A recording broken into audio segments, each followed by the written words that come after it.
Howdy, my friends. Welcome into this week's episode. I am Taylor, and Allison Sullivan joins me in the studio. Today, we have a great conversation for you. We've been on a roll here in the last few weeks. I've really enjoyed recording these episodes. I hope that you guys are enjoying listening to them. We talk about two things today. One being, I have this idea that I'm not sure how Christian it is, but I think it's true nonetheless. We're going to be talking about money today, primarily around stresses about money. We have a great conversation. Allison is very helpful for a lot of the stresses going on in my life. We also talk about a big win as well. And then we talk about we talk through two talks that I'm going to be giving that are brand new talks for me. I'm going to be giving a talk on the vine and the branches and the Martha and Mary story.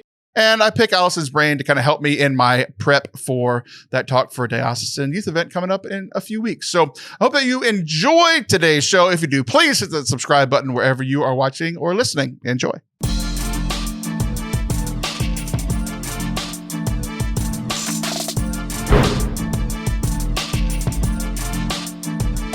Hello there.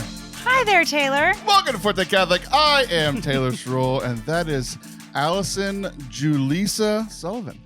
Hi. That's a new one.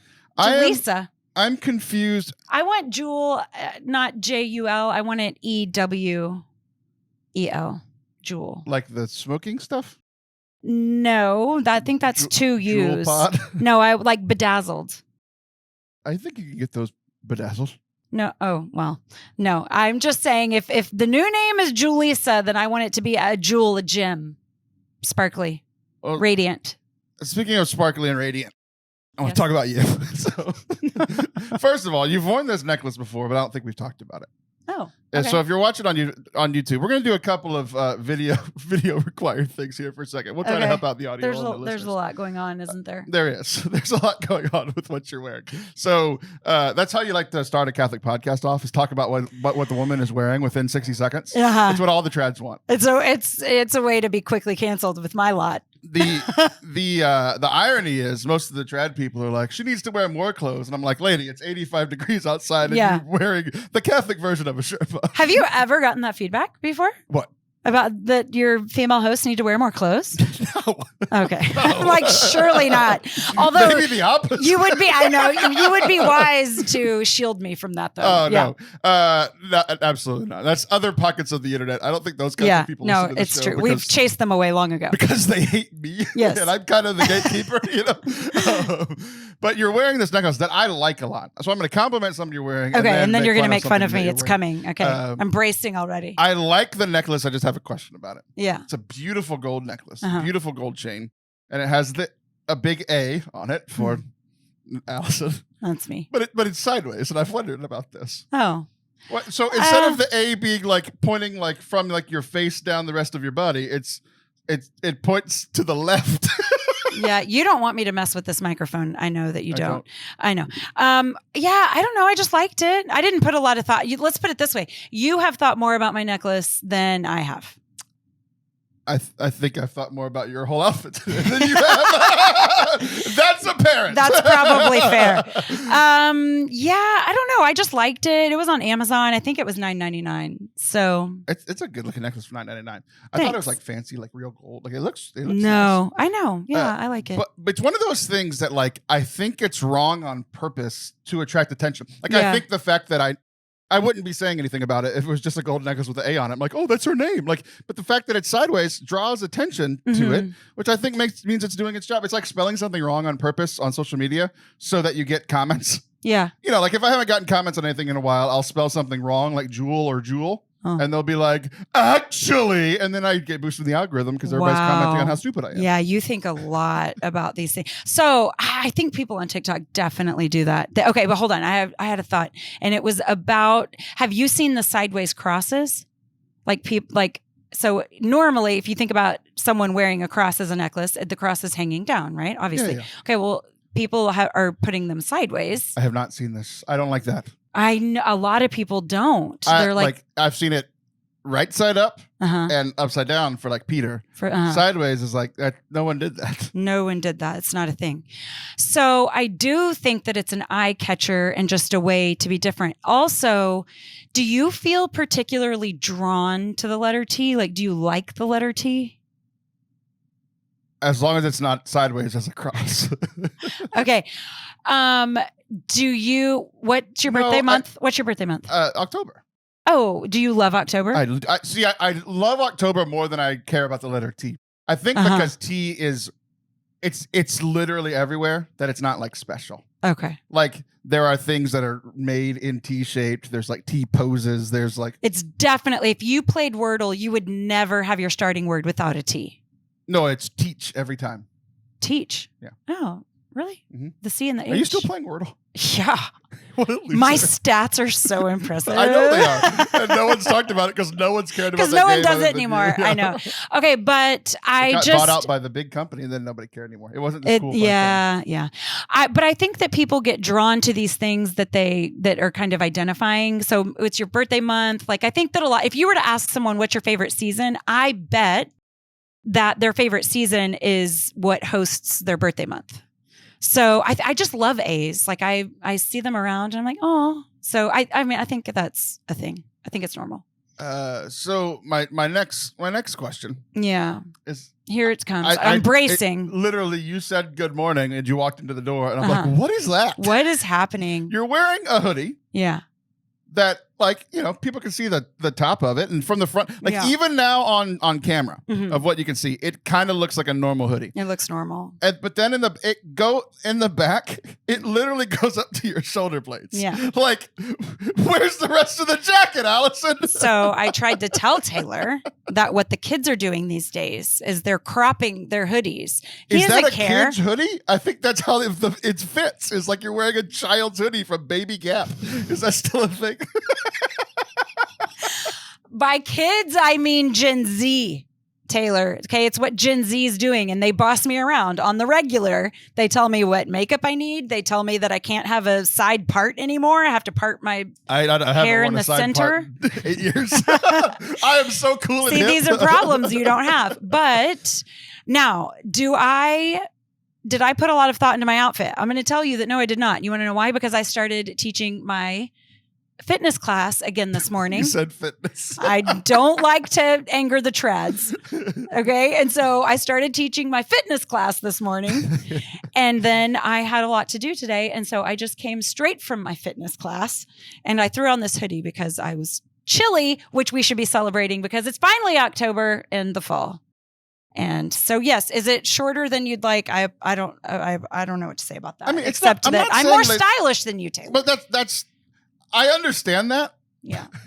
But I don't get this style. Okay. You do a lot of things that are more stylish than me. I'm like, oh, she looks nice. No, yeah. But I understand. The longer we talk, the more you zip up your hoodie. I feel like I'm making you I know. I do. I feel like I have to explain myself. I will say, though, that when G shows me something, did I say Gen Z? When Gen Z shows me something new, sometimes your eye does have to adjust. Sometimes you have to get used to it. Because sometimes when they say, oh, we're doing bell bottoms now, and you're like, oh, wait, I really only just got the hang of skinny jeans. Right. And so it takes a minute. I don't fit in my bell bottoms anymore. That was too long ago. Maybe you'll get used to my cropped hoodie, Taylor. Just give it a minute. So it's just very funny that your reasoning is that it's because of the kids. And my reasoning was, I thought you took it from your daughter's closet. Look like a child. Yeah. Well, I will end up taking this from my daughter's closet because big celebration. You will celebrate this moment. When you and your kids can wear the same shoes in particular, it's a win. That's a great moment. It just happened to me. Really hope my kids aren't my size anytime soon. Well, I started stealing Silas's sweatpants, and now Amelia and I can wear the same shoes. So it's a good time. So things disappear all the time, is what I'm saying. So did I take this from my daughter's closet? Maybe that could have happened. It looks like it. Anyway, we're talking about fashion, which is always a hot topic on Forte. Yeah, absolutely. I mean, look at us. Which kind of transitions to our money thing, because honestly, your necklace looks like you have a lot more money than you said that you bought it for. Yeah, so it's a nice look. You crack me up. I want to talk about money. Okay. And I have had this topic on my mind for a while. Mm-hmm. And people who listen to the podcast that are listening and not just playing it in the background might realize that this has some connection to last week's episode. Okay. I'm not going to explain it, but if you can figure it out. Okay. I've wanted to talk about this topic for a while, but I had to wait till someone else was here. Okay. Okay. I'm going to say something that I don't think a Catholic should say. Oh. I am convinced that every single problem that I have currently in my life would be solved by having more money. More money, more problems, Taylor. I have racked up a ton of problems with decades of no money. Yeah. I've racked up an exorbitant amount of not money, but problems. Yeah. And I look at every problem that I have, physically, mentally, even spiritually, work-wise. I think there are so many things that I could be doing better if I had more money. Okay. So I would propose that while those things might feel easier, you might be able to alleviate some of them, there would just be different troubles, because how could you ever argue that you are looking at people who have more money than you and they are not living life any easier? Or are you saying, or do you argue that? I do.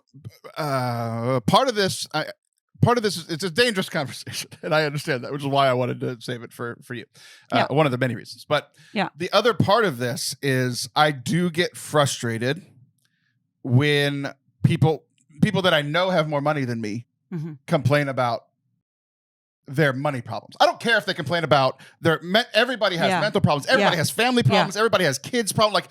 But when people who I know for a fact have more money than me, and they complain about their money problems, I'm like, you don't understand. Like, you don't have any connection. I don't think you're wrong about that. To the stress that I have, because for me, it's like, do I go another $1,000 in debt to do this $1,000 thing? Right. While they're like, oh, can my kids go to Yale instead of Harvard for this stuff? You know what I mean? Like, stuff like that. There is a little bit of frustration with stuff like that of like, and I can understand that, like, I don't have a ton of money, but I have more money than other people. So I understand that I like me complaining about it can also, it's absolutely. I have a little bit of self-awareness about it because I've thought about it for a few weeks now before we talked about it. Yeah. But there is some frustration about that when I'm like incredibly stressing about money, and then somebody else is like, oh no, our $100,000 yacht needs $20,000 in repairs. I'm like, $20,000 is more money than the problem that I'm having right now. Yeah.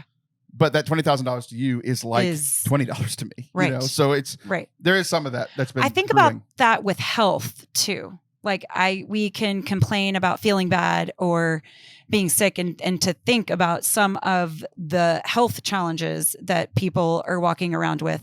So there is a spectrum, which I think is really wise to be aware of anytime we start complaining. And yet also, if we're walking, kind of pain is pain. And so if we're walking around like measuring pain and then using it as an excuse to either feel more pain because, oh my gosh, I have way more than you, or not feel our actual pain because, oh, well, some people have it worse. Right. You know, then anytime we're looking side to side, it can kind of throw us off. So I just taught my fitness class this morning, and I was talking about balance. I was talking How much you get paid for that? Yeah.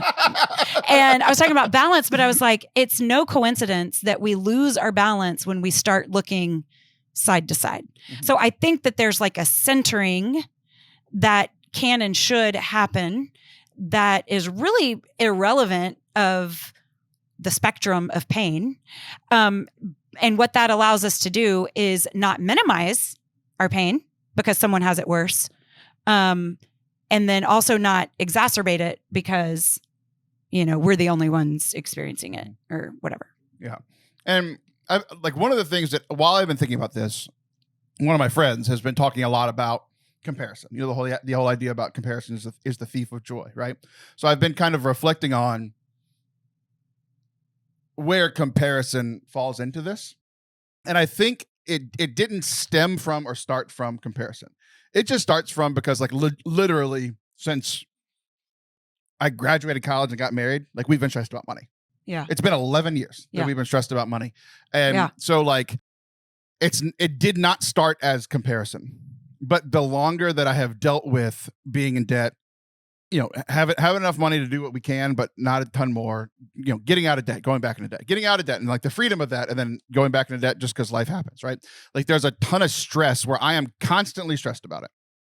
And so, but where the comparison comes is like, it almost like expounds, like when it comes to the comparison or other people bringing it up or other people talking about money or whatever, or like seeing people get to go do stuff that I want to do. Yeah. Like go on vacation or, get a new car or buy a nicer house or do upgrades to this house. Yeah, sure. Like when I see that stuff, I'm like, it has been welling up in me over the last month where I am feeling bad that I can't remodel this house. Like there's a ton of stuff that needs to happen. Yep. I feel bad that like my wife and I haven't gone on vacation, just the two of us, in a very long time. Yep. That like I feel bad that like professionally, like Forte Catholic could be growing if we just had more money. Yep. More marketing money. I could pay more people. I could pay myself, and I could pay Sarah, the employee. I could pay her more. Like there's just like, it is expounding. Like the more financial responsibilities I have, it's not like the money is growing with the responsibilities, right? Yeah. So it has become this really, like, it's constantly stressing me out. Yeah. So then when I see somebody else doing something, it's hard. It's not, like it didn't stem from the comparison, but I still see that. And I'm like, man, like this ministry's killing it. And I know that they have a multi-billionaire donor that just shovels money into it. I'm like, where's my billionaire donor? It's like, I don't know. It's just been, there's this constant stress thing. And it's like literally every area of life. If I go to relax, if I go to work, if I go to family stuff, if I walk around the house, like it's literally constantly on my mind. Yep. Maybe not always like, oh, I'm so stressed out, but like, I don't know, 4 times a day. Like, I mean, it's there, right? So then when I see other people doing well, maybe there's a tinge of it. But when I see other people complaining, it really irks me because I'm like, you just don't understand. Well, first of all, I want to say that I think that you're putting words to things that a lot, if not most, people feel. Mm-hmm. So if there's any comfort in that you're not alone, there's that. I think that most people would shake their fists and feel the daily stresses, not just monthly stresses, but like daily stresses of what are we going to do? Yeah. I mean, in a lot of ways, we are all in the same boat.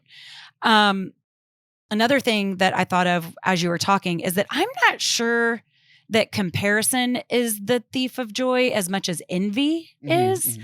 And so I think it's normal to... Comparison literally just happens in our brains. Yeah. Like I think it's normal to, look at our friends and be in community and examine people's lives and kind of think about, well, the ways that we're the same and the ways that we're different. I think that's natural and normal. And an enemy sneaks in when it's envious.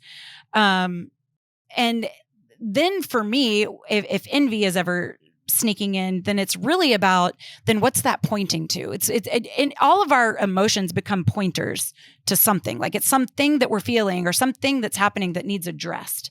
So if I'm feeling envious, what's that thing that I'm envious of? And then what's that pointing to of something that, because here's the other thing is I'm not powerless here. What's the thing that I need to do? There's something that I am called to do to address this feeling of envy. And I don't know the answer to that. Mm-hmm. If it's, you are not powerless. In fact, you are very capable and you are very effective. So is there a fundraising thing that we need to put more time and energy towards? Is there a way that your talents could be more lucrative? Is there, I don't know. I don't know what the thing is, but that's what's fun about being friends and being in community is having people to, hey, I've got this problem and it's causing me this strife and leading me towards this sin and I need help. And that's where we really get to belong to one another. That's when we really get to be a family. And not just the fun, laughy, happy clappy times, but like, This is tough. Yeah. And I think there's a lot of things that I want to say after what you said, but let me gather my thoughts. I did that thing where like, you think about what you're thinking you're going to say next, and then I just sat back and listened for a while, and then I forgot what I was going to say. How about that? Yeah. Taylor being a good listener. I know. I can always feel you kind of planning a little bit. But yeah, no, I'm good. Then I think that means that there's something to that. Oh, I remember. Okay. So you talk about like there's always something more I could be doing, right? And I think that's part of the stress is because like there is a future problem of like future Taylor needs gobs more money, right? Like future Taylor needs all this other money to expand what our family's capable of doing, to expand what Forte Catholic's doing. But like that's like future Taylor's problem, and it's been future Taylor's problem for a long time because current Taylor needs to pay this month's bills. Sure. Right. So like when I have time, like doing a big fundraiser has been a thing on my to-do list since 2021. Like a big Forte Catholic fundraiser. I don't have time to do it. Yeah. Because I was like, one, I don't have time because I'm editing more. But even if I'm not, it's just like I could put in all this work and maybe make some money later, or I could just sit down and edit and make my hourly rate. Right. And be able to pay this month's bills. Right. So it's like it's the whole, like we've talked about it on the show before, the like quickly, if you see babies floating down the river, yes, somebody needs to jump in the river and save the baby, but somebody needs to go up upstream and see who's what's throwing going on. babies in the river. Right. So problem? It's like I've been the person saving the babies, right? Right. But I can't be the person going upstream. And so it's not just like when I say all of my problems, I'm not kidding. Like I've thought about this quite a lot because it seems like a ridiculous thing to say, but it's like even like I have had an urge on my heart, a calling on my heart for my spiritual life to be like, when was I have goosebumps. I talked about last week the healthiest thing that I was doing. We talked about more the scripture thing, but in college, the healthiest spiritual time I was when I was reading scripture in an adoration hour. So like the thing that I can probably do more easily is read scripture. I can do that here. But like I've had this tug on my heart for a month to go to adoration, to like drive to the church. It's 12 minutes away, do adoration for 30 minutes to an hour, and then drive back. But like I can make $150 in that hour. So I have to sit here and do like I feel like I have to stay here and work. And it's like it's cutting into like my relaxing time. Like I'm not playing video games as much as I want to because I'm working till 10 o'clock, 11 o'clock because I need to make money. It's like physically I've gotten bigger. Like I need to go work out, but I don't like I have the time. I have an hour. It's not like it's not like, oh, I'm out of time. It's like I have the hour to do it. But I can edit for that hour or I can go work out for an hour. Like, and I'm constantly having to make the choice to go make money. So like spiritual life, physical life, financial, like literally everything I feel could be easier. Yeah. If I just had an influx of money. So it's, I don't know. And like you say I get what you're saying. Yes, the community thing, but like I feel like I have struck out with the community for so long. Yeah. Like not just the listeners, or I'm not attacking anybody. Yeah. But it's like, it seems like everything that I've asked anybody to do recently, with the exception of one, this is going to end with a positive story, I promise. But like with the exception of one thing, I feel like, hey, can you help me with this? I get told no. Hey, can you donate to this? I get told no. Hey, can you help me with this thing? I get told no. Like I'm like tired of asking, not because I'm tired of asking, but I'm just tired of getting told no. Yeah. Like we've had to cancel multiple events this year because I've been told no over and over again. We've had to cancel some money things because like I just keep getting told no. So it's like that's the frustrating thing is I feel like I'm doing as much as I can. Yeah. And still kind of spinning my wheels. Yeah. So okay, something's broken. It's broken. Like something's not working. Like, and so there is this thing, if we're trying to hold all of our beach balls underwater, it's like you can only do Why are we that doing this? Right, because we're maintaining. Why are we drowning the beach because balls? It's life, Taylor. We're holding them all like under. A drowning beach ball. Yeah. You're holding me underwater. Let me if out. If only. But it's like we're trying to maintain. We're trying to like keep everything under, and then when they all come like exploding up, it means it's time. It's like time to reconcile or reckon with what's not working. So there is a restructuring that needs to happen, and you're not going to have all of those answers. You're not.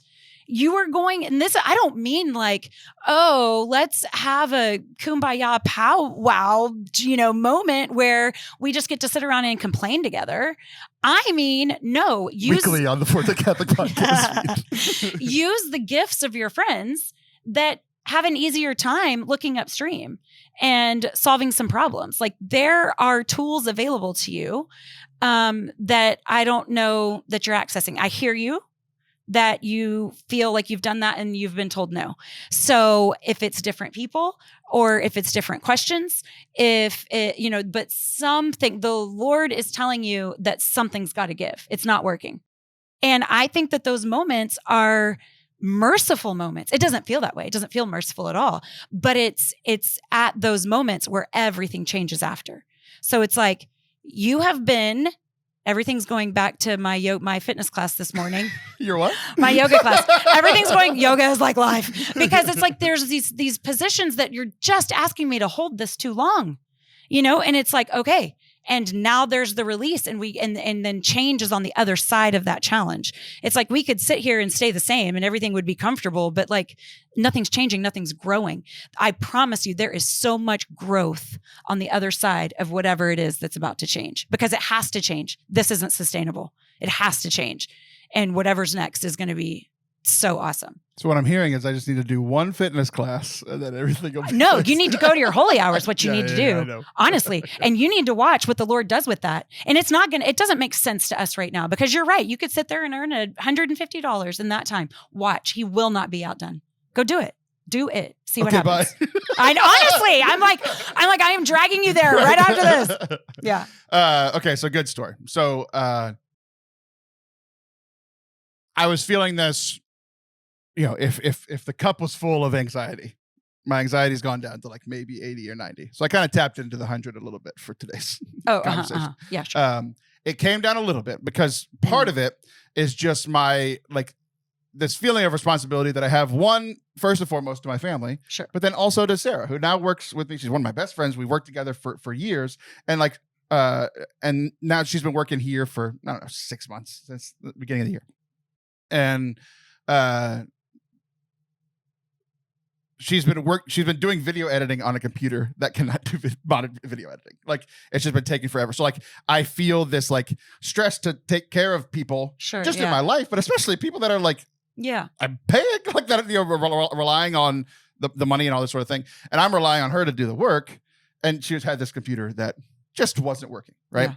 And for a long time, so like I have a list of things that, like, the priority list of like what needs to be fixed, like where's the money need to go for Forte Catholic, where's the money need to go for our family, like, what's the first little thing that we need to do around the house. Like, everybody has their like priority list, like this is the first thing we're gonna do, right? Yeah. And one of the things that was pretty high on my priority list was replacing my laptop, this nice computer here.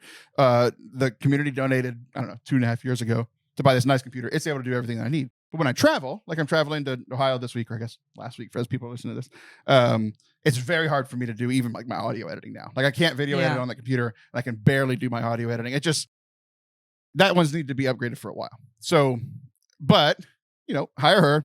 I hear that like that hers instantly goes above the priority, right? Yeah. So now I'm like stressed out because a new problem that I didn't know about, right, it's now taken priority. It's now bumped everything else down in priority. I'm like kind of stressed out about it, right? But then I'm like, okay, I'm just gonna ask. I did the thing. I'm like, I'm just gonna ask, because we're pretty constantly asking for, like, every episode is like, hey, donate for the Catholic, it's a nonprofit. Donate monthly, or give a one-time donation, and people do. Like we have a large group of people that donate monthly to us. It's great, right? And then people will. Like, we had one literally last night, a person that I don't even really know, just listened to the show, heard that we were asking for donations, donated. Awesome. Like that kind of stuff was just like, oh, like, I don't know you. And this is just so cool that you're being generous, right? But I sent out an email a couple weeks ago. I was like my computer was at there's that need want line, and it was like at the top of want, but it wasn't quite a need yet, right? Mm-hmm. But hers was like, we need this for her to just be able to do it. So I'm like, okay, I'm gonna send out an email to like our email list, and I'm like, here's what we need. Yeah, like I need $5,000 to $6,000. The primary thing, like these computers that to be able to work with like the large videos and all the edits and all the stuff we're doing, like they're expensive computers. This is what I need. I need one for her, and then the like whatever we call it, the stretch goal or whatever, which is ironic because we talked about fitness. The stretch goal, right? The stretch goal would be for me to be able to get one, right? Yeah. And then I sent the email. Okay. And can I tell you? Let me tell you where the this was the end of me getting told no. I had sent that email, and within the first couple of days, I maybe got $200, and I was defeated. Yeah. I was like, God, like You got to be kidding. Like I did the thing. I asked and like, yeah. Frustrating. And then completely randomly, a donor who has been a very generous donor in the past and has gifted us tremendous things out of the blue, out of nowhere. Like, here's $5,000. Here's the ask. Not just the like primary goal, not just the stretch goal. Like, here's the thing, right?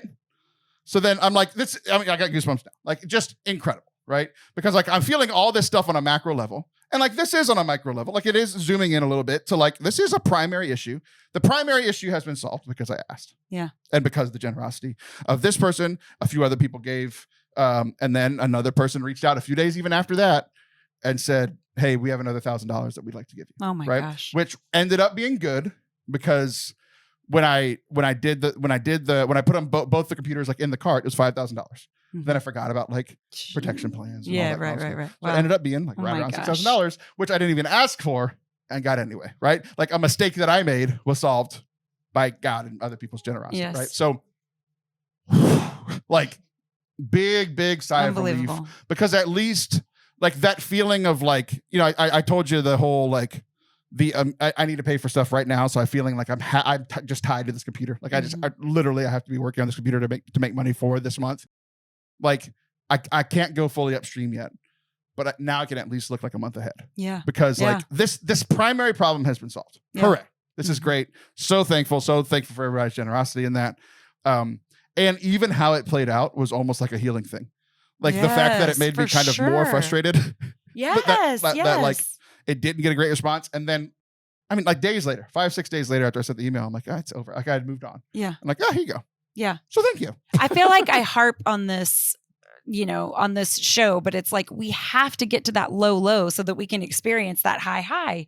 We're always trying to avoid the low. You know, nobody wants to be too uncomfortable, but we just end up lopping off the high. If you would have asked for the thing and it would have showed up a day later, you would have been like, yeah, great.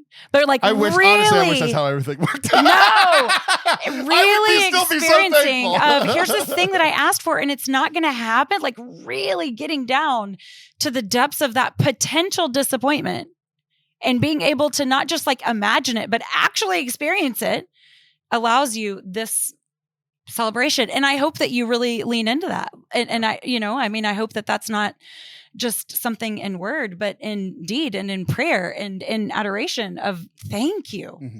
You know, the shaking our fist can't be louder than the celebration, than the thank you. Mm-hmm. It's really, really amazing. Shaking your fist is a silent activity. Yeah, well, not with me. You should hear me shake my fist. How dare you? How dare all of you? So anyway, it's been a roller coaster. Like it, you know, God knows all of our problems aren't solved, but it did. Yeah. It was a huge win. It was a huge win. Kind of for all of it, kind of for the stress about it, for the feeling of responsibility around it, for the just being told yes, for like it was all just very good. And I'm very thankful. And Sarah has gotten the computer and she's like, I don't understand. I don't understand how good it works. Like it's just so good. Awesome. It's just such a big deal. So we're very thankful. So thank you. Yay. We always learn the most from the lessons that we wouldn't choose. Like nobody's going to choose to need money. Mm-hmm. And yet this is going to be one of our biggest teachers. I didn't choose the poverty life. The poverty life chose me. Don't go anywhere. We'll be right back. I'm so excited to tell you about our newest sponsor here on Forte Catholic, our friends over at Monk's Bread. It sounds exactly what you think it is. It's monks that make bread, and it tastes tremendous. And if you buy it, not only are you going to be, bread's honestly the best. I mean, look at me. I love bread. It's incredible. But not only can you enjoy the taste of these wonderful breads, but you can be supporting the monks in their ministry as well. You can try out their raisin cinnamon, maple cinnamon, seasoned pumpkin spice bread, all delicious treats for the whole family. It's made fresh in their Western New York bakery by Catholic monks. Monk's Bread comes in 8 delicious varieties and ships right to your door. They do more than just bread, too. Enjoy famous biscotti, fruitcake jams, and more. Every sale of this delicious monastery-prepared product helps to support the monks of the Abbey of the Genesee Tennessee. And we're just going to put an accent on it so I can't be wrong. In their ministry and prayer and hospitality. This is a great thing. I love the bread. I love that these monks are making bread in a monastery. Like, do the calories even count if you're making bread in a monastery? So if you want to buy some yourself, go to monksbread.com. Use the code Forte23 at checkout to save 10% on your entire order. Again, that's monksbread.com. Use code Forte23. All the links are in the description. Welcome back to Forte Catholic. I am Taylor Stroll, and that is the nicest person in this room. Nicest? Yeah. Yeah, I agree. Yeah. You don't have to look for. My wife is in the corner, sad. I'm just kidding. She's not here. No, I definitely lose that race. Yeah. It is very funny. My wife's doing yard work, and I'm like, shh, keep it down. Yeah. She's being so helpful. I'm like, we're recording a podcast. How dare you? She's like, I'm holding a rake, right? Yeah, exactly. Speaking of vines and branches, that's a terrible thing. That wasn't the plan, but I am going to do something here on the show with you that I've only done with one other person. I did it with Catherine. Okay. So I have been asked to give a talk. That's not the rare thing, but I've been asked to give a talk that requires me to talk about something that I've never spoken about before. Write a new something, like, brand new talk, right? So Catherine and I did this. I forgot what it was the one that Catherine and I did was about like woke media and so like definitely like not up my alley. So I needed some help. This one I feel like is up my alley, but one, it's a couple of stories that like I've never spoken about. Two, I feel like you've spoken about. My guess would be is that you've spoken about these two quite some. Okay. Quite some. Quite some. Professional speaker. Some quite. The Vine and the Branches. Have you spoken about the Vine and the Branches, John 15? I don't think so. Have you spoken about Martha and Mary? Yes. I knew that I had heard you speak about Martha and Mary. Yeah. I'm surprised by the Vine and Branches thing. I feel like that's it's nothing's coming to me though. So I do feel like whatever we're about to talk about will not be, planned or rehearsed or well studied or So I got asked to do this event. I'm going back to the Diocese of Beaumont. I was the MC for the you've done stuff there. Yeah. We've talked about that. The bishop there is incredible. I'm working with the youth ministry office and Robert there and his team. Like I got invited in to go do be the MC for their diocesan conference last summer, not this past one, but the previous summer. And then I was like, they said like, we'll invite you back. And then they didn't invite me back this summer. So I was like, they must hate me. Yeah. And then literally a month later, they're like, hey, you want to do our junior high one? I'm like, yeah, I do. So yes. I'm heading that way. Like by the time, let's see, as you're listening to this, I was just in Ohio speaking, doing an old talk. And then I will be going to Beaumont this next weekend. So I'm going to ask for prayers for that event just to make Liv mad. That's an inside joke between me and Liv. But, okay. Inside jokes work really well on podcasts. So, we just like to exclude our audience. Yeah, absolutely. Yeah. I made fun of her earlier without saying her name. So, anyway, Vine of the Branches, John 15, which, so this is the theme for the junior high rally. Okay. And I'm like essentially everything other than Jesus for this retreat.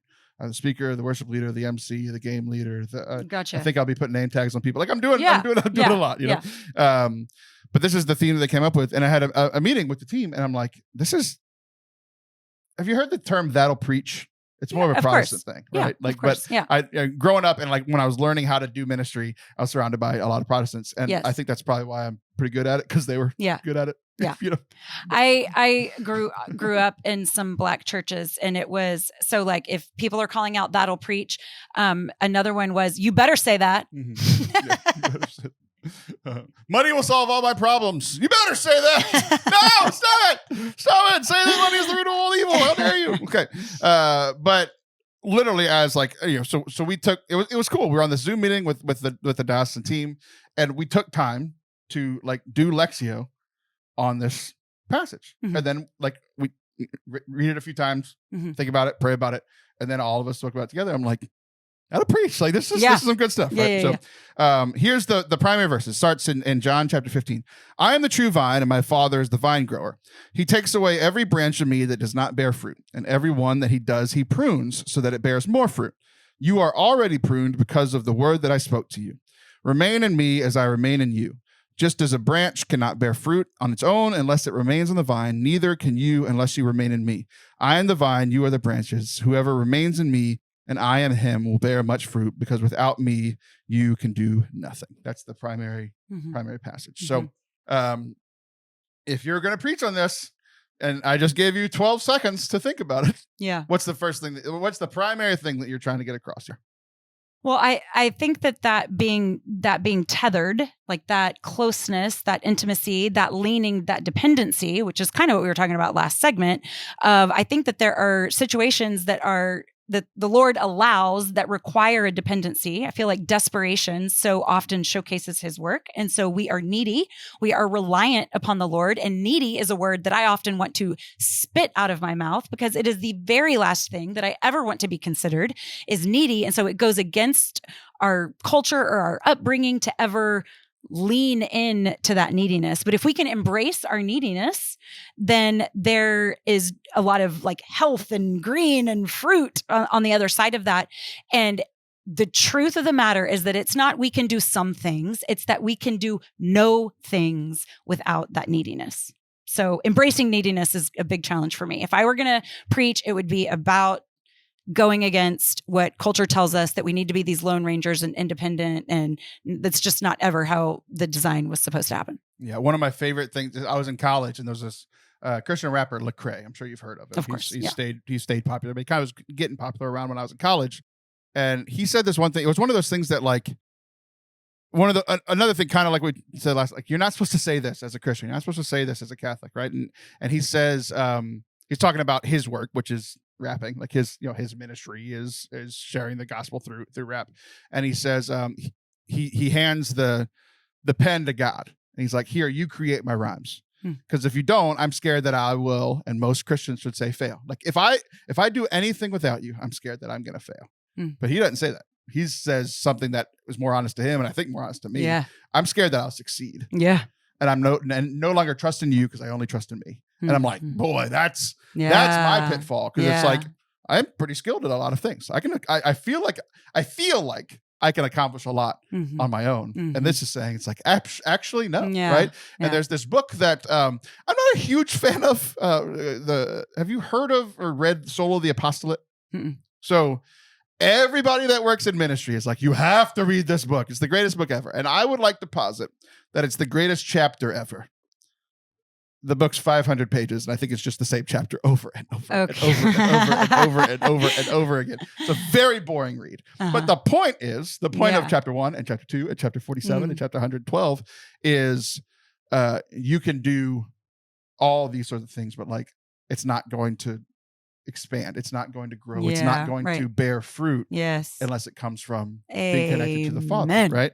And I'm like, oh, I might be seeing some of this. Yeah, like how many things do we strong arm? Sitting at my computer instead of going to adoration. Like I'm seeing some of this, right? I'm seeing some of this like, oh, like I'm succeeding.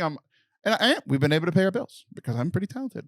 Yeah. But we haven't been, but the stress isn't going away because I'm not relying on God, right? So there's some connection to our last segment. I'm not going to be talking about that with the junior high kids. It's like our talent can grow to a certain level where our character hasn't met it. It's like our talent can I'm way more talented than the amount of character our character. Yeah.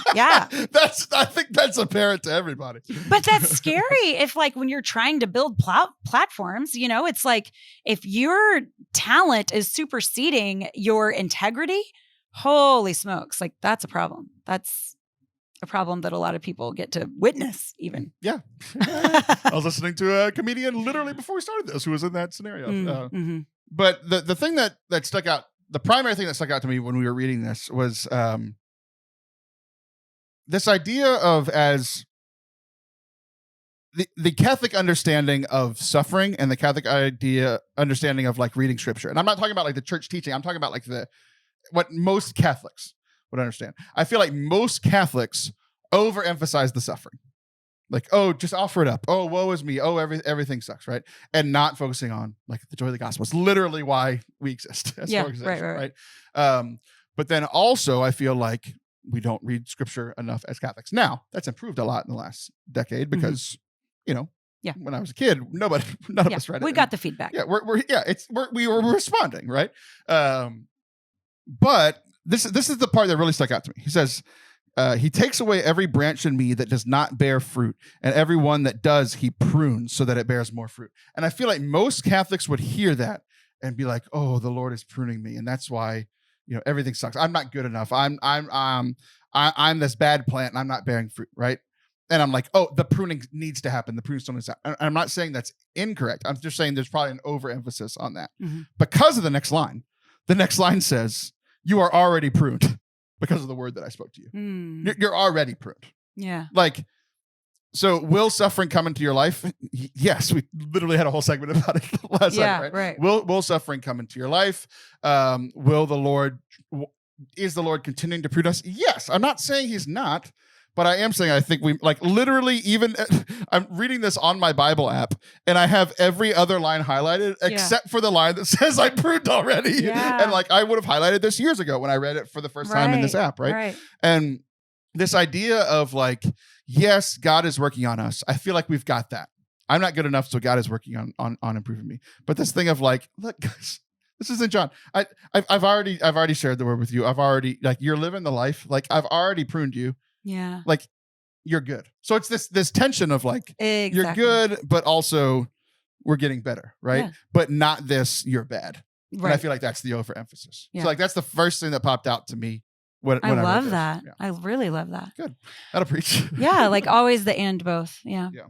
So what's funny is almost the exact same thing happened on this Zoom call because there were 5 Catholic adults and here there are 2 Catholic adults and, talking about this in an adult way. We're talking about adult topics and connecting to adult things.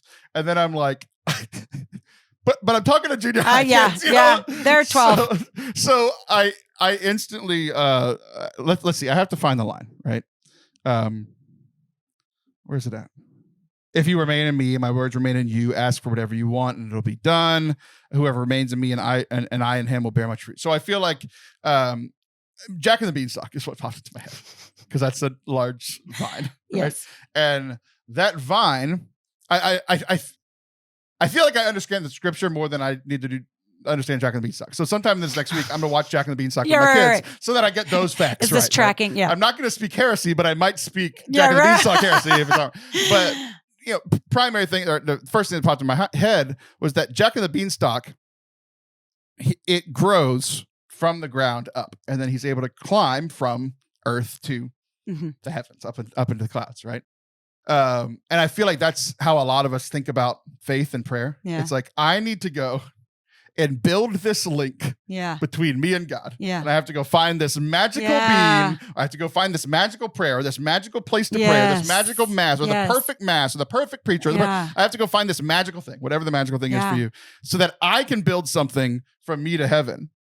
This literal vine from me to heaven, where God's it's not that hard. Yeah. It's really not that hard because how he did it, he's he says, I am the vine. Jesus was in the heavens, is the vine, came down from heaven to earth to connect us. And he is the one constantly going up and down the vine. And he's if you remain in me, it's so much easier than we make it. Literally the action that we are supposed to take is not pruning ourselves. That's not what he's asking. Yeah. He's saying remain. Just remain. It's not that hard. And I feel like we make it way too hard to connect to God. I think that it is because I'm learning a lot about this right now because of a personal situation at home, but it is so much easier to just do something than to sit with something and experience it. So it is easier to do. So you're talking about, I just want to read the right thing, say the right prayer, find the right priest. I just want to do. And, or follow a plan that someone else has mapped out and then follow that to the letter. I feel like there can be some sideways A follow the sideways A and end up in this really scrupulous existence where, everything has to be just right so that I can experience the thing. When really it is just being still. It is just starting from zero with nothing to lose. I'm already there. You've already been pruned. It's just sinking into that moment. And then having the realizations that come with the realization that I am already who God made me. I am already accepted by God. There will be things that shift and change as a result of lying there loved under the tender gaze of a father that loves us just as we are, instead of having to do to then experience that thing. So there's a quote, it's not mine, but it says something about, we think that whatever it is that we can achieve is going to merit the benevolence of God, when really it is experiencing the benevolence of God that is going to get us to, the places that we want to be. And so it's always carts before horses. We just keep putting carts before horses. Yeah. It's this weird thing that we get. It's easier when like after you've been Catholic for a while. Mm-hmm. It's like when you first become Catholic or first started caring about your faith, depending on who you are and where your sin is. But when you first become Catholic or you first start caring about being Catholic, it is a response to God's love for you. Yes, exactly. Yes. And then years later, we're like, I'm not good enough. I suck. Yeah. When like the whole reason he sent his son was to show how much he loved us. That's the whole reason that he sent us his word, scriptural and embodied in Jesus, is because he loved us. And the whole reason like that he wants to remain with us is because he loves us. The whole reason that he will continue to prune us by continuing to dive into his word is because he loves us. Like it's this weird thing that like we start with a response to the benevolence, the response to the love, and then we're like we get into self-hatred. Like, how did we get here? How did we get here? You know? Well, and I messed that up because I was like, I know that what I said isn't right, but I can't think of it right now. And it just came to me. But it's that our transformation is what's going to lead to God's benevolence if we just transform. And really, it's his benevolence that leads to our transformation. Yeah. So his benevolence first. We have to accept that. We have to experience that. We have to sit in that. But it's so much easier to cross things off of a to-do list. We're putting our conditional love onto the unconditional absolutely, love of God and confusing it. Right. Yeah. Yes. Yeah. One thing that was interesting is like, so we did that one, and it's like that seems to be a pretty preachable. Sure. Just the scripture itself, right? Yeah. But then that's the theme. So clearly I'm giving that talk, right? Like that's the keynote talk. But there's another talk that day that I'm giving. Mm-hmm. And so we were like, we were having this meeting, and like, I didn't have anything planned. I wasn't like, a lot of times they're like, do whatever you want. I'm like, okay, here's like my top 2, or here's like my top 4 or 5 talks. You pick the 2 that you think would be best for your community. Yeah. That's typically how it works. But they didn't even know what the talks were going to be. They're like, there's going to be one about the theme. Let me know that. Right. Yeah. But then I forget how it happened, but it was somebody else on the call. It's not something that I would have thought of. Right. And I'm like, I think it's perfect. That's how God works. We talked about community earlier and how God works through community. I would have never thought of this. And somebody brought up the Martha and Mary story. And I'm like, ooh, like very clear parallels between these two stories. Like, sure. Yeah. One who remains, Mary, and one who is doing the busy work for Jesus. Yeah. Martha. Like I'm Martha. I have a boy and girl's name. Martha is not a boy and girl's name, but I'm definitely more of the Martha. Like I literally proved that last segment. Like do the work. The remaining is harder. And so they were like, oh, like that's probably going to be the second talk. You said you've talked about Martha and Mary before. I want to hear what are some of your favorite things about the Martha and Mary story? I love this. I'm Mary. I know. I love this because Jesus is not saying Mary or Martha. He's not saying, I think that Jesus was very happy that there was dinner being served. Right. I think Jesus was thrilled that, Martha's in there doing the things that are leading to a wonderful night, a joyous night, a night that they can all celebrate together. So he's not saying don't do those things. And he's not saying only be Mary. He's just saying there is a seat. And how many times do we have to hear it? How many different ways can he say it? There is a time for everything. And this is not the time for that. Or if you're going to be envious, if you're going to work yourself into a place where you have looked around and started comparing and are now envious, know that this is available to you too. You're just choosing against it. So it's not about that Martha's doing the wrong things. It's not about that Mary should only be doing that thing. It's always about a healthy balance between the two and which is called for what or what is called for which. I agree, but that's going to get me in trouble. Why? Because I feel like Mary and Martha had bad time management. Okay. Because I agree with what you're saying. There's a time for everything. There's a time to be Martha. There's a time to work. Uh-huh. When Jesus is there, I even understand. I even get the premise, even though I still fall into the Martha thing. Both because sometimes out of choice and sometimes not. Sometimes I'm forced into the Martha role. But because like my general rule when I hear that story is like, it's okay to be Martha until Jesus is there. Then you have to be Mary, right? Then you have to go sit at the feet of Jesus, right? So for me, when I hear that, I'm like, okay, at Mass, I probably should put my phone away. As much as I want to check the NFL scores that I bet on in the middle of Mass, I should probably put my phone away. Like when Jesus is there, I need to be Mary. I need to be with Jesus, right? Or like in a set apart prayer time, or when I go to adoration, or when I go to like a conference or a ministry event.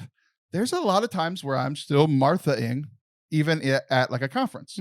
Like I'm like, oh, how's this work? How's that sound doing? How did they prepare this talk? Why did they pick that song? Why isn't she singing this one? Why is he singing? Like I can even do Martha things in Mary moments, right? So I think the call for me specifically is like just literally learn the lesson from this literal gospel passage. Yeah. Stop being Martha while Jesus is there. Yeah. I think that's like the cut to the heart thing for me. But part of me is also like, I don't know. Couldn't they like prepare the meal and then go be with Jesus? Like, what did they not know he was coming? Like, you know, my interpretation of that was always that it was that he had started teaching. And so as a woman, you hear that she's like sitting at his feet, that she's allowed to sit at his feet while he's teaching. And so I agree with you that I think Jesus is there and there's still a meal that needs, and so in a loose moment where yes, there's work to be done, do it, but he's started talking now. And you're clattering pans mad at your sister. Go do what she's doing right now. Yeah. I get that. I get it, but this is why it's hard for me. It's because I've literally been working in ministry and I've been like the person responsible for a lot of ministry stuff. Yeah. To where if something is happening and something needs to be done, I have to do it. Right. And like that's part of like my ministry training and like my instincts is like if something is happening and something else needs like, and just a skills thing. Like people trust me to do the thing. Right. If I'm at church, I'm not. I have said 1,000 times, I'm not responsible for the sound. I'm not the sound guy. Yeah. But if something's wrong at Mass, you know who's looking at me? The priest. Yeah. And like, I'm not mad at him at all. I'm not throwing any shade on the priest. Yeah. Asking me. He's asked me to do it over and over again. I keep saying no because I know I struggle with this. Yeah. It's this constant battle between like both internally and from external of like, you can fix the problem because it's bothering everybody. So there are so many times, sometimes I think it's true, sometimes it's maybe not, but where like I am making the sacrifice of my Mary time so that other people can have Mary time. And I think that's healthy and sometimes, and maybe I've done it unhealthily some other times. But like literally this past Saturday, we go to Saturday Mass now because the NFL's on Sunday. So, thank Jesus for vigil masses. Everybody's mad at me for that take. And I'm just like, the church gave me options. Why are you mad at me? Like, you played around it too. I don't know what to tell you. But like stuff was wrong. So I have access to it on my phone. I pull up my phone and I'm tweaking the sound. I'm pulling things up, pulling things down. Yeah. And it's like, it made it better for everybody. Yeah. But I was out of prayer for 10 minutes. Yeah. The 3 minutes it took me, the 3 minutes it bothered me, the 3 minutes it took me to finally do it. And then 3 minutes after, I'm still thinking about it and listening. I'm literally listening for sound about how the sound is bouncing around the church while everybody else is like, oh, nice homily. I'm like, I didn't hear. I didn't know. I think that the bottom line of this whole episode, Taylor, is that you need to supplement with your holy hour, and that you need to get yourself to adoration. Yeah. And I will be asking you next time I'm here how that went. In a month. Hopefully I've got in a month, golly. Yeah. Oh, man. But as far as Martha getting things done at getting things done time, Have you seen the meme where I meant to send you this? I'm like way behind on looking at the things you've sent me, and then I have a couple to send you. But there's this. Oh, that's part of everybody in my life telling me no. I send stuff to people all the time, and no one seems to care. No one cares about my time or friendship. It's just homecoming, and we have teenagers. That's all. Okay, but it was a meme. It was hilarious, or a GIF. I don't know what is that. What do y'all call them? So it's like with every eye closed and with every head bowed, and then it says the prayer team or the worship team, and they're like sprinting and they're like carrying whatever. It's hilarious. Yeah, it's great. There's been a lot of one eye opened when I've been on the worship team for sure. Here's the story. As Jesus and his disciples were on their way, he came to a village where a woman named Martha opened her home to him. She had a sister called Mary who sat at the Lord's feet listening to what he said. But Martha was distracted by all the preparations that had to be made. She came to him and asked, "Lord, don't you care that my sister has left me to do the work by myself? Tell her to help me." "Martha, Martha." Marcia. Yeah. The Lord answered, "You are worried and upset about many things, but few things are needed, and indeed only one." He's so confusing. What? "Mary has chosen what is better, and it will not be taken away from her." Like, honestly, I'm frustrated. Yeah. He shows up unannounced. She's like, "We need to take care of this man and the either dozens or hundreds of guests that he brought with him." Yeah, right. And she's like, "Oh, I'm not going to help." And and then Jesus is like, "She's better." I'm like, you did this. You put me in mess with the skills to fix the sound. It's your fault. I feel like Jesus doesn't get a lot of credit for how funny he likely was. Yeah. And so to me, this whole exchange where she's like, I picture her kind of being funny. I'm not saying she's not frustrated, but I think that she's like, are you kidding me right now? Like, I think that there's a lightheartedness, even if she's exasperated, where she's like, tell her, you're going to tell her, right, God? And he's like, it reminds me of one of those, I think Jesus is being funny when he's like, how much longer must I endure you people? Yeah. And so he's like, sister. That's what he's saying about this podcast hour. How much longer must I endure this? But he's like, sister, like, come go sit with her. We don't even need anything right now. I think I don't know. I think they had a really thick relationship. And so they're kind of bossing each other around. Tell her, God. And he's like, no, I'm telling you. Come join the party, Martha. I want is the follow-up story. We know that Jesus is friends with these people. Yeah. We see them multiple times throughout. And we don't get the follow-up story of, that's what I want. I want the follow-up story of Martha being like, fine, I'm not going to do anything. I'm going to sit at your feet. I'm gonna sit and then everybody being like, where's the food? Why did you? No. Jesus said I must sit here and pray. Yeah. I'm not fixing the sound. Yeah, I'm going to sit here and pray. Do you know what he did? Can suffer with me. Then he took what she started and he multiplied it by thousands. That's the rest of the story, exactly. Taylor. Well, he hasn't done that for me yet. Your time is coming. I've been watching so much Curb Your Enthusiasm. Have you watched Curb Your Enthusiasm? No. You've heard the song. Yes. Yeah. I hear that song almost over everything now because I don't know, I've watched 8 seasons in like 6 months. Like, they're not that long. They're 10 episode seasons, 30 minutes each, right? I've watched a lot of it. And the whole part of this point of the show is like he gets put in awkward situations and he constantly makes it worse. And then they play that music over the most awkward time. Right. It's like I hear that music all over this story. Martha's face, whatever. She's like, she's like, I don't know what I'm supposed to do. So I feel like we solved the what I'm going to say for the first story. I feel like we've solved. Okay. I don't feel like we've solved what I'm going to say for the Martha Mary story.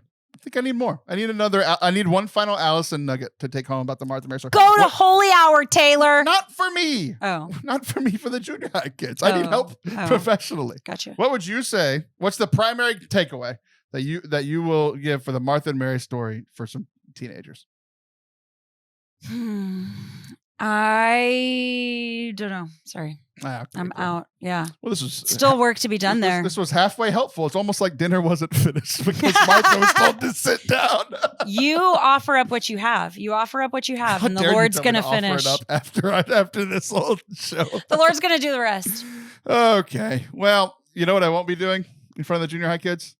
wearing things that are hip to them, like half I'm gonna jackets. get you a special cropped hoodie, Tay-Tay, and they're gonna ooh and ah. They're gonna Most ask. of my t-shirts feel like they're cropped anyway because my belly's gotten so big. So that's a whole nother It's the thing. wrong kind of crop. Yeah, exactly. All right. Well, we solved half of my crisis. You were halfway helpful, just Well, like Martha and Mary together. Was halfway productive in the kitchen. Well, I'll take that. I think it's intended. Good. We started the show by talking about your appearance and ended with you in the kitchen. This is perfect bookends for the show. I'm Taylor Schall. I'll be back next week. That's Allison Sullivan. She'll be back in a month. See ya.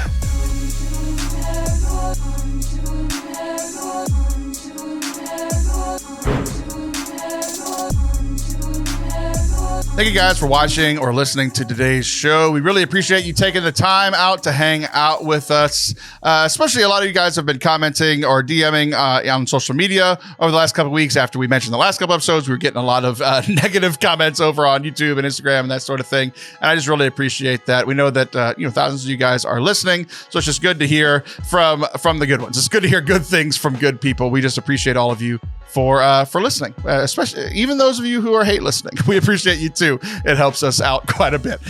Speaking of helping us out quite a bit, the best thing that you can do is subscribe to the show wherever you are listening on podcasts. If you're listening on a podcast app, leave us a 5-star review. That is great. If you're listening and watching on YouTube, hit subscribe, leave a comment, let us know how you feel about today's show.